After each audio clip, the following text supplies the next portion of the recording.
So are games still fun? 3 reasons you don't have as much fun as gaming as you used to. 1, you've grown older and don't have much time for gaming. 2, or another reason is gaming developers' lack of effort. And finally, games are too sweaty for casual player base. First reason, you're older. Most likely the game you played as a kid isn't the same as the game you play now. A common reason gamers stop playing is boredom. Oftentimes it's pretty easy to entertain a child. As an adult, we have new interests. That spark we had when we were young is gone. The lack of responsibility made gaming more fun. Remember playing your favorite game as a kid? You're having fun and it seems like you could play for hours. But when life hits you with a reality check, you're an adult, don't have much time for gaming with the boys, the girls, the Transformers. Still, games weren't as cool back then, so they tried harder to appeal to their target audience, the male species as a whole, the dork geek and loner type, basically me. Brings me to my next point. Gaming developers don't care about the game like they used to. Most of the games now seem like cash grabs. They are copy and paste games of the past with new guns and some new maps. So let me take you back to my golden era. When I first got my Xbox 360 and I was playing Call of Duty Black Ops, my favorite game of all time, damn right, it's nostalgia bias and I don't care. The guns in that game were cool. I mainly used an AK-47 as my main gun in multiplayer, hella recoil, not gonna lie. My perks were Hardline, Sleight of Hand, and Hacker. I liked the way you could upgrade your perks to Pro perks and special features came from the Pro perks. For example, Hardline Pro, after you shared a care package, you could change, after you shared your care package 10 times, you could change your care package to better one or worse depending on luck. So some little asshole wanted to change my fucking dog kill streak to a spy plane, you could do it. And with Hardline as well, you could get kill streaks faster.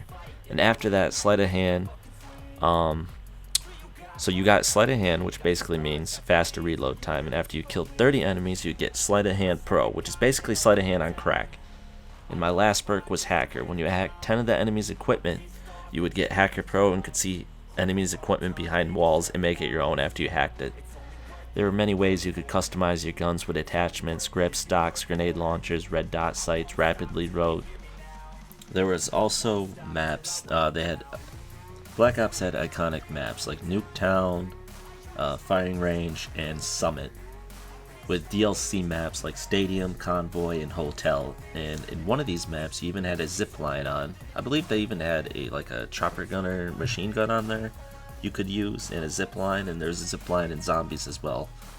So the multiplayer in Zombies of Black Ops 1 were quite good. Every map had something different about it, and it wasn't too big. The way you could get funny C4 kills with Semtex attached to a C4 to kill someone, or a Semtex to stack to your buddy to kill someone, a C4 on top of an RCXD and blow them both up to kill someone.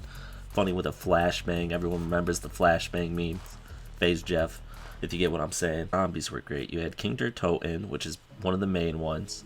5, which is the one with the table where I think you can get on and get to round 99. Not in multiplayer. They patched it in multiplayer. Or online, I meant to say. Yeah, so. And you had Moon, where you had an astronaut chasing you, and in Call of the Dead, you had George chasing you all the time. You could kill George, but that fucker would come back, just like the astronaut. So it's really a waste to kill the zombie bosses with the health, and it's hard to kill them to begin with anyways. But in Zombies, you remember, everyone remembers playing Zombies, and you got someone with a ray gun, little Timmy, that's like, revive me, and you're like, Timmy, you were down 26 times, I'm not reviving you, Timmy. Or when you finally got your chance to use a mystery box and you got a teddy bear, man, those damn teddy bears. Or your thunder gun that you pack-a-punched in Kinder Toten, all those moments were good. Or monkeys, monkeys be saving your life. And that one bastard who wouldn't buy a fucking door to save his life because he thought he was better than you. Fuck those guys. Yeah, I still have. And you got the self-revive, the perks, Juggernaut. How could I forget Juggernaut? More perks as well, but I'm not trying to get into everything. I'm trying to keep it easy. There were Easter eggs in most of these zombie maps as well. Max ammo, instant kill you could use. Call of Duty Black Ops 2 had some great maps as well, like Hijacked and Carrier are two of my favorite maps in Call of Duty Black Ops 2. Everyone remembers some kid in Search and Destroy quickscoping, saying, you want to join my clan? I'm in phase, or some shit like that. Or using a knife only, and just talking shit in general. I used to be able to talk shit and say what you wanted, and you want to get reported. Now they report everything, so that's ruined gaming. What happened to talking shit? Black Ops 2 also had some cool zombies as well. Had some of the same guns, and they had some different guns. They had the MP5, the Vector, S12, Uzi, and zombie maps like Nuketown, and Green Bus Depot, where if you didn't get on that damn bus, that robot, yeah, you were fucked, man. And I'm not gonna lie, you were fucked. Hopefully there's no ads by now, but yeah, you were fucked. You could get like a nuke if you got 25 kills, an AC-130 at 12 kills, an EMP. And then after that, I believe the reason it went down from there is COD just became way too futuristic and it went away from its roots, which caused an uproar in fans. Advanced Warfare was not well received, and Infinite Warfare was so terrible that it was refunded every second, and you couldn't refund it, and you had to buy it when Modern Warfare Remastered. Halo Reach was another big game at the time of Black Ops, which had modes like Team Slayer, Gun Fiesta, and my favorite Griffball. Team Slayer is pretty much Team DM, Team Deathmatch. You have grenades and guns on the map that appear. Gun Fiesta is basically gun game. Different guns, different kills. Energy, sword, and hammer is some reason in gun game. I don't know why. There was a free roam world as well. Oh, my bad. Griffball is basically dodgeball with hammers and energy swords. I mean, how could you not love it? It's energy swords and hammers, and it's dodgeball. You can even smack a fucker with the ball, which was like Forge, where you could basically just make maps or dick around. Everyone remembers dicking around with their friends, killing their buddies, spawn trapping them so they die. Or maybe that was just me because I'm the asshole. Later, went away from its roots. Its campaign went kind of shit. Halo Infinite didn't really do well at all. I mean, it was free online multiplayer, but you had to pay $60 for the campaign and all the other DLC. Bungie Jump stopped making the game, and I don't even know who the Halo developers are anymore. But yeah, and with Halo 5 as well, basically if you left the game for more than 10 fucking seconds, it would ban you for 10 minutes. And I remember that because I just got it on my birthday, and I went to go take a shit, and I don't know why they thought I could take a shit in 10 fucking seconds, because I can't. But the game became too toxic. They took out assassinations that were cool features in Halo that you had. Some of the guns were gone. And Team Slayer, they took that out of the game. Why would you take Team Slayer out? So it just went downhill. No, other games I want to talk about going downhill. Not just fighting games, but like even gaming developers. Ubisoft has been failing recently, as of late, to be a good gaming developer. It's created games like Assassin's Creed Brotherhood and stuff like that.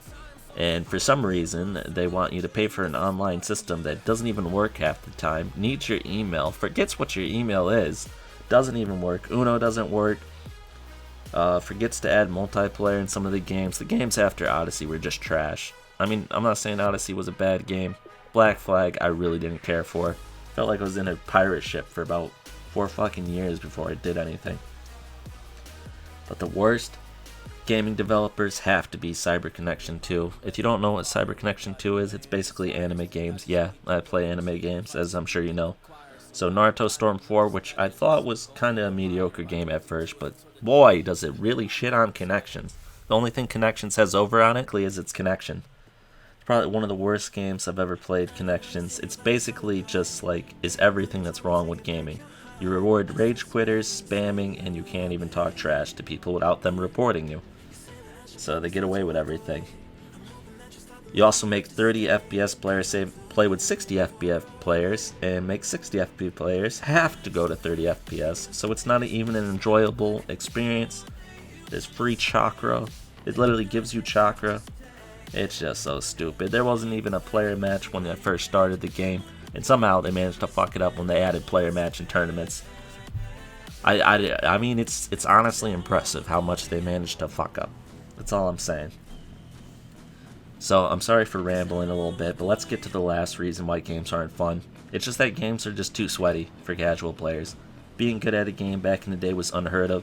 With matchmaking being harder now, players go up against good players. So now the good players can't shit on the noobs and they don't feel good about themselves. And now the noobs are stuck with other noobs and they don't feel good about themselves because half the time the good players go and they get on these Smurf accounts to fight these noobs, and the noobs have a less enjoyable experience.